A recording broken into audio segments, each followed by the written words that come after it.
Good day everyone, I am Briggs Ian Dansalan, and for today's discussion, let's talk about the nature and scope of comparative government and politics. But to formally start our discussion, let's have an overview to our lesson. Next slide please. Thank you. Comparative government and politics is a comparison of political system help us to understand some of the imperative that all political systems confront, as well as the ways in which they can vary. Such comparison to enhance our understanding, the comparative and government politics shows how comparing different governments helps to identify problems and how one can analyze government to come up with solution to serious political problems. By looking at how countries use policies to try and solve problems, students like us to come up with a useful knowledge on government and how it operates. Students are able to compare how effective one government system is in identifying and trying to solve the problem compared to another, or how the problem was made worse.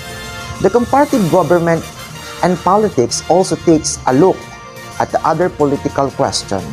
It looks at the difference between wealthy and poor countries, how they operate, and why some countries and political systems are stable while others are not.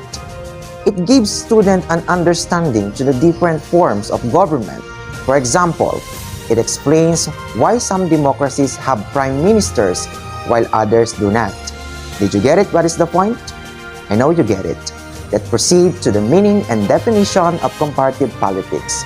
Next slide, please. Thank you. Comparative politics is an important aspect of political science in that instead of studying how this country functions, it studies why other countries around the world are the way they are.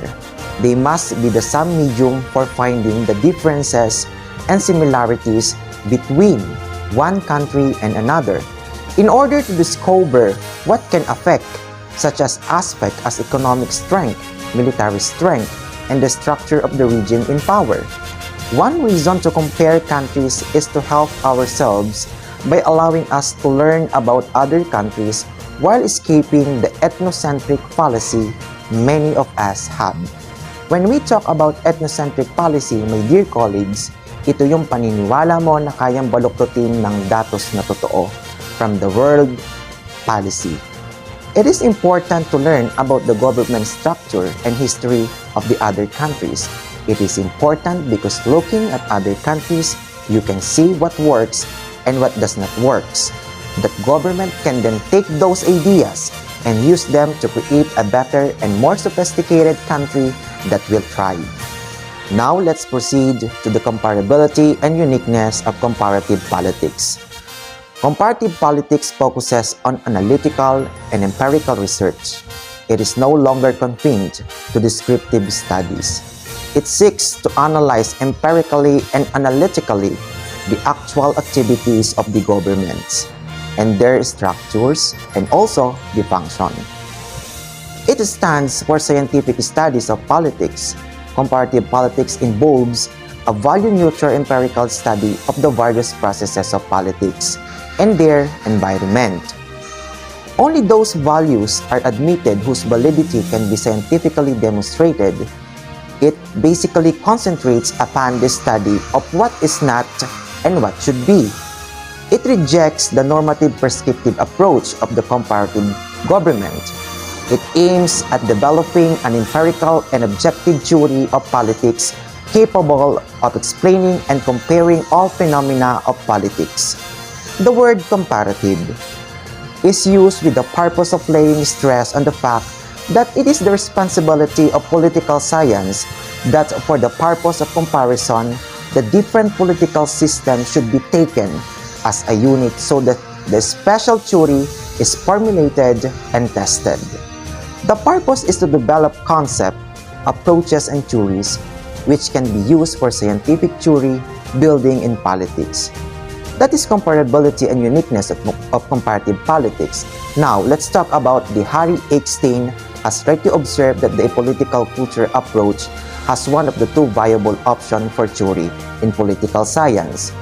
The other being rational choice theory. He then explained why the cumulative socialization process that he associates with the culture leads to what he calls expectation of continuity. In short, since earlier learning builds on later learning, people acquire considerable inertia to their orientation toward the world that cannot easily accommodate rapid, extended change. But Eckstein acknowledged if the cultural approach fails to incorporate change, it offers little help in explaining a world in which change is ubiquitous. Instead, political culture theory predicts that certain changes are likely while others are not. For instance, people routinely alter their action in efforts to maintain their preferred social patterns in moderately new situations, right? Particularly among the members of the modern societies for whom such new situations are common. Eckstein thinks that the social patterns capable of accommodating considerable flexibility gradually develop. But the new situation but confront people with large-scale contextual changes like will overwhelm cultured band creators. Faced with such circumstances, people are lapse into various forms of incoherent and fragmented reaction rather than revising their action in a way that maintain their social patterns. Thus, revolutionary transformation through which societies attempt to realize the unprecedented objectives are not likely to achieve their intended outcomes. That is all about the Eckstein theory. Let us all proceed to evolution of comparative politics. Let's proceed. The evolution of comparative politics is seen as punctuated by two revolutions. The behavioral revolution drew heavily on sociology. In contrast, the second scientific revolution imported many ideas from economics and also put a heavier emphasis on methodology. Those scholars of comparative politics have produced a vast amount of knowledge about politics. Division with the fields continue to hamper progress. Emphasis is placed on the need to recognize the depth of the roots of comparative politics in a humanistic tradition and the vital importance of its scientific aspiration methodology. Through scholars of comparative politics, they produce a vast amount of knowledge about politics to hamper progress. Emphasis is placed on the need to recognize the depth of the roots of the comparative politics in humanistic tradition and the vital importance of its scientific aspiration. The evolution of comparative politics has been classified in stages such as the pre-paradigmatic phase, which was not dominated by a single theoretical approach in the scientific community, and the paradigmatic phase, in which the scientific community adhered to a dominant theory. Since time's variation, comparative politics has been a very popular and useful subject of study within the broad ambit of political science. Aristotle observed the working of 158 constitutions and used the knowledge for answering such as question as, which is an ideal state? Which can be the best practicable state? Which is the best constitution? Aristotle's pattern was followed by his admirers, and the tradition still continues. It can be stated with certainty that the right from the days of Aristotle, comparative study of political institutions, governments, and processes has been developing as a major and popular area of investigation with a large number of political scientists. After Aristotle, several political thinkers like Cicero, Polybius, and Machiavelli used the comparative method in a highly productive way. Comparative study was regarded as the key to understanding of politics and consequently the key to provide answers to these two questions. A comparative normative prescriptive study of political institutions was conducted for answering this question. Number 1, the features. Second, merits. The third one is the merits, and also the similarities and dissimilarities of political institutions were compared, and an attempt was made to identify the best political institution. This focus continued to remain popular up till the end of the 19th century. In the 20th century, this study underwent revolutionary changes. The traditional focus got replaced by a new direction. Now, the study of actual behavior of political institutions and political processes came to be adopted as the main area of study. For this purpose, several new concepts and approaches were developed. The building of scientific theory of politics through comparative studies and politics came to be objective. After that, we have approaches to the comparative study of political system, the conceptual schemes. It is an interested set of high-level abstract concepts that allow us to break the empirically or historically given into discrete set of cognitive boxes. We might think of it as our highest level concept vocabulary, within which more scientific descriptors are arranged. Our conceptual schemes give us the mental resources needed to represent, describe, and explain the empirical reality we encounter. The major components of political process, which should provide a coherent classification scheme as well as the possibility of formulating hypothetical relation, are the following. The first is the elective process of the system. It is a formal deliberate process. It is informal deliberate process. It is structure of influence and its structure of power. But the legitimacy myth only defines that the condition of obedience within the framework there is a political process itself, through which numerous groups having political aspiration, policy aspiration groups, and policy aspiration of power, groups strive for recognition and evaluation of the position of legitimacy. The factors that determine which power aspiration group is to be invested with legitimacy. To the evolution of all others are the effective power factors in the system. It was suggested then that the general modes of the politics for analysis would be as follows. Political process are the struggle among power aspiration and policy aspiration, groups competing for the status of legitimacy. The outcome is determined by society structure of effective power, and the state legitimacy is political reflection of its general value system. The major task envisioned under this scheme is the analysis of the political system are the following. A. To analyze the legitimacy myth of the society in terms of the specific content and relationship to the society general myth structure. B. To inquire into the system political aspiration, political processes, and effective power factors. C. To analyze vote and complexity and ultimacy of decision-making system in the society, specifically the condition under which political ultimacy is either diffuse or concerned, and the relationship between the subsidiary and ultimate decision-making system. D.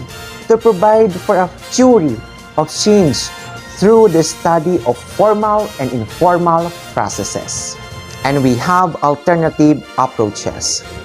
The general agreement on the usefulness of a conceptual scheme was coupled with an equality, strong emphasis on the need for alternative approaches. It was thought that the present state of comparative politics calls for a pluralistic rather than a unitary approach, and that for each alternative approach suggested the same degree of the methodological rigor should be followed as in the development of a conceptual scheme. The alternative approaches agreed upon were the problem approach, the elaboration of the classificatory scheme or checklist to aid in a more coherent and more systematic compilation of data, and the area approach. After that, we have the problem approach.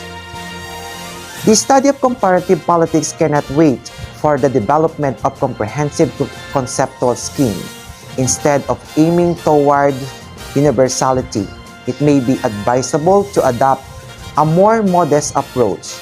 The members of the seminar agreed that the problem approach is the step in this direction. It was pointed out that the formulation of a problem has some of the characteristics of conceptual scheme. It directs research toward various aspects of a political processes and at the same time calls for ordering of empirical data and the formulation of a hypothesis of the series of hypothetical relations. Furthermore, this approach is flexible enough so that it can lead the research worker to an examination of questions that have varying degree of comprehensiveness in terms of both theory and empirical orientation and investigation. Three types of problem approach were suggested and discussed. A. Narrow-range theory, which involves a relatively low degree of abstraction. It implies to homogeneous cultural context and deals with a limited number of variables. B.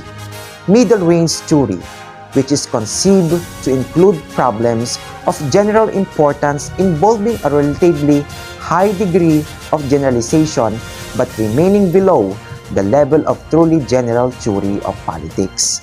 C. Policy-oriented theory, which deals with the immediate practical solution of important problems and is consequently focused on problems originating in the pressing conflict situation or in an overwhelming need for policy action. There are four criteria by which to select a problem that were suggested. The first one is the intrinsic interest of the problem to political scientists. It is ability to eliminate certain key difficulties in the comparative method and the analytical utility of comparison. It is a capacity for advancing research beyond current level of inquiry in the field. It is probable and event significance for formulation of a general theory of comparative politics. It was agreed that the formulation of the problem should be as clear and logically coherent as possible, and it should be presented in the following form. Excuse. A is the problem must be stated precisely. It must be stated in such a form as lead immediately to hypothesis. It must be analyzed into its component elements. Its variables and relations between them must be spelled out, and all this must be done operationally meaningful in terms. The next one is B. Its relation to the possible general theory of politics must be described. How would be the problem fit into more general theoretical orientation? And more general question can its solution illuminate? The way of problem calls for the use of the comparative method must be demonstrated, and the level of abstraction that the comparison would involve must be analyzed. D. Outline recommended research technique for dealing with the problem and justify the recommendation. And E, the last one, is enumerate possible alternative research techniques. After that, we have a classificatory scheme. The seminar concluded to a checklist might facilitate assembling data in orderly fashion under commonly formulated concept. It is decided to develop such a checklist for purposes of illustration. The following broad categories and subdivision were specified. Number 1 is the setting of politics, an enumeration of the most significant contextual factors of all political systems. Example, geographic patterning, economic structure, transformation and communication patterns, sociological structure and minorities, cultural patterns, values and value system, and the record of social change. Number 2, we have the sphere of politics, the actual of potential sphere of political decision condition, determining the sphere of decision-making, limits on the political decision major, types of decision-making, and potential change in the sphere of decision-making.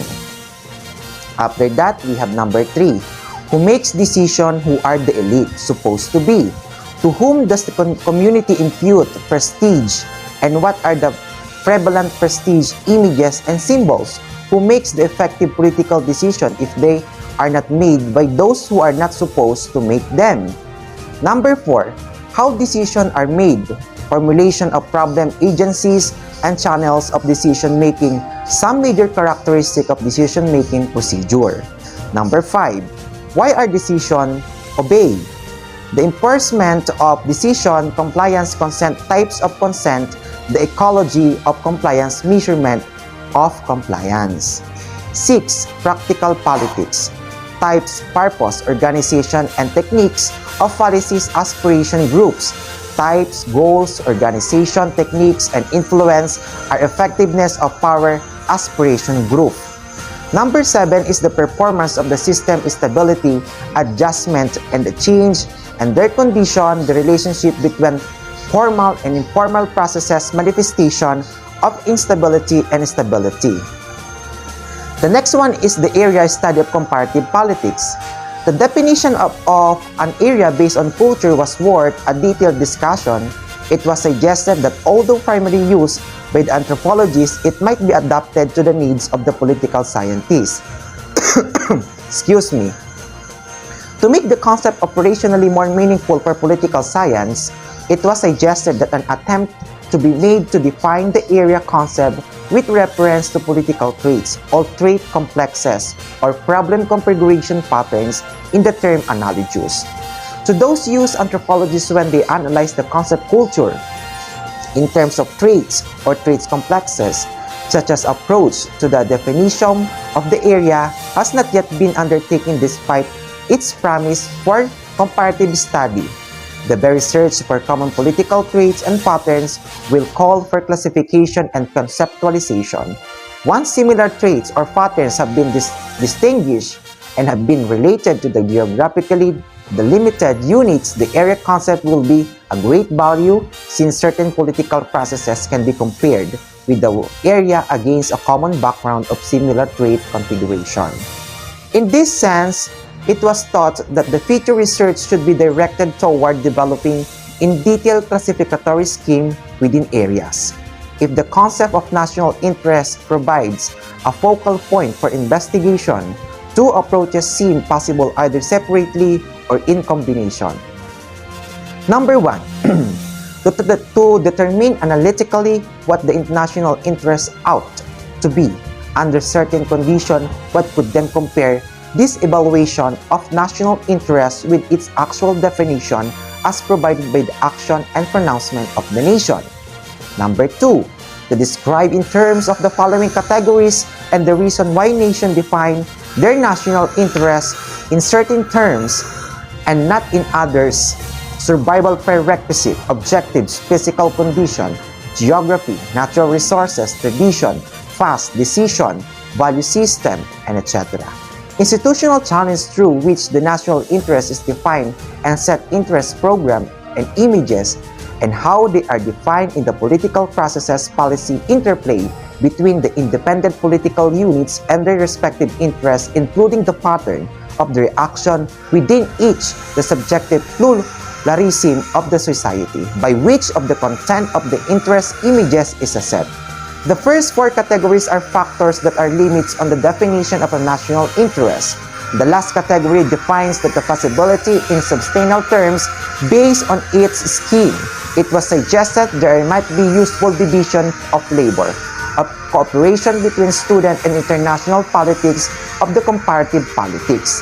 The second and fourth categories could be the handled by student of the international politics, the others by specialists in the comparative government. More generally, however, a comparative effort between students of international politics and comparative politics should be centered in the following areas of mutual interest. Number 1. The process of decision-making has become a function in international politics through existing organization. How does this decision-making take place? It is accompanied by any broad legitimacy ideas or myths that transcend the national state. Number 2. The concept of national interest provides for meaningful concept for the study of foreign policy. The study will have to be broken down into component parts, of some which would be studied by students of comparative politics, while the others remain within the domain of international politics. Given analogous condition, the definition of national interest varies by individual states. Determination of what accounts for this variation seems to be the proper task of the specialist in comparative politics. And also, we have number 3, the study of local point at which the state meet diplomacy and negotiation through which conflicts and resolve the common objective realized as a cooperative task that admits no arbitrary allocation of duties for the action of each state depends upon domestic condition, international image, and tradition forces. Relationship between states, on the other hand, have repercussion on the domestic needs, images, authority symbols, and institution, domestic and internationally politics are, in this sense, complementary factors. Also, we have number 4. The study of international politics may also join with the student of competitive politics in attempting to define and study an area. Certain uniform outlooks and behavior pattern may be due similar expenses shared by several states that can be geographically identified. The study of the such uniformities and differences is primarily a joint task. Finally, we have number 5. The goals of the foreign policy may be jointly studied in the context of national interest. Foreign policy is to be conceived as one of the dynamic interplay of the given or chosen goals, the organic elements that set limiting the condition of the selection of the goals, and the selection of strategy or means for the achievement of the given or chosen goals. Now let's proceed to principles of Philippine government. Guiding principles and policies in government. Government powers will be exercised in accordance with the following basic principles and policies. Ngayon, pag-uusapan naman natin ang mga bawat seksyon at artikulo sa ating konstitusyon. Section 1, Article 2 of the 1987 Philippine Constitution. The Philippines is a democratic and republican state. Sovereignty resides in the people, and all government authority emanates from them. Ibig sabihin, ang Pilipinas ay isang estadong republikano at demokratiko. Ang ganap ng kapangyarihan ay angkin ng sambayanan at tagmula sa kanila ang lahat ng otoridad ng pampamahalaan. Section 11, Article 2. The state values the dignity of every human person and guarantees full respect for human rights. Ibig sabihin, pinapahalagahan ng estado ang karangalan ng bawat tao at ginagarantiyahan ang lubos na paggalang sa mga karapatang pantao. Section 3, Article 2, Civilian authority is always supreme over the military. The armed forces of the Philippines is the protector of the people and the state. Excuse me po. It is a goal is to secure the sovereignty of the state of the integrity of the national territory. Ang otoridad na sibilyan ay sumasaibabaw ng sa militar sa lahat ng panahon. Ang samantahang lakas ng Pilipinas ay tagapangalaga ng sambayanan at ng estado. Ang layunin nito ay siguruhin ang ganap na kapangyarihan ng estado at ng integridad ng pambansang teritoryo. Section 25, Article 2. The state shall ensure autonomy of local government. Dapat siguraduhin ng estado ang otonomiya ng mga pamahalaang lokal.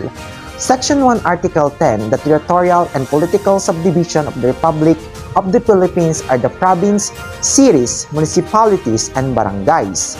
There shall be autonomous region in accordance with the Constitution in Muslim, Mindanao, and the Cordilleras as may be provided by law. Ang mga subdibisyong teritorial at politikal ng Republika ng Pilipinas, ang mga lalawigan, mga lungsod, mga bayan at mga barangay dapat magkaroon ng otonomiyang rehiyon sa Muslim, Mindanao at sa Cordillera ayon sa itinadhana nito. Section 6, Article 2. The separation of church and state should be inviolable. Meaning, hindi dapat lalabagin ang pagkakahiwalay ng simbahan ng estado. Separation of church and state is the idea that the government should remain neutral toward all religions and not officially recognize or favor for any one religion.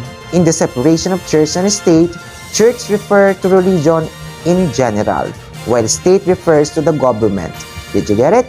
I know you get it. Section 16, Article 13. the right of the people and their organization to effectiveness and reasonable participation at all levels of social, political, and economic decision-making shall not be abridged. The state shall be by law facilitate the establishment and adequate consultation mechanism. Hindi dapat babawalin ang karapatan ng sambayanan at ng kanilang mga organisasyon na mabisa at makatwirang pakikilahok sa lahat ng mga antas ng pagpapasyang panlipunan, pampolitika at pangkabuhayan. Dapat padiliin ng Estado sa pamamagitan ng batas ang pagtatag ng sapat na mga pamamaraan ng pakikipagsanggunian.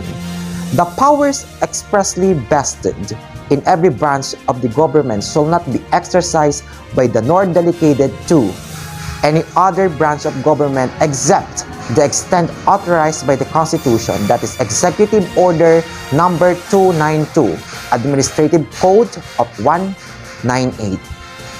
Meaning to say, the legislative power shall be vested in the Congress of the Philippines, which shall consist of the Senate of a House of Representatives, except to the extent reserved to the people by the constitutional provision on initiative and referendum. No senator, remember, no senator or member of the House of Representatives may hold in any other office or employment in the government or any subdivision, agency, or instrumentality thereof, including government-owned or controlled corporation of their subsidiaries, during his term without forfeiting his seat. Neither shall he appointed to any office which may have been created or the emoluments thereof increased during the term for which he was elected. Remember, no senator or member of House of Representatives may personally appear as the counsel before the Court of Justice or before the electoral tribunals or quasi-judicial and other administrative bodies, neither shall he directly or indirectly be interested financially in order to contract with or in a franchise or special privilege guaranteed by the government or subdivision, agency, or instrumentality thereof, including many government-owned or controlled corporation or its subsidiary during his term of office. He shall not intervene in any matter before of the office of the government for its pecuniary benefit or where he may be called upon to act on account of his office. The Senate of the House of Representatives shall each have an electoral tribunal which shall be the sole judge of the contest relating the election returns and qualification for their respective members.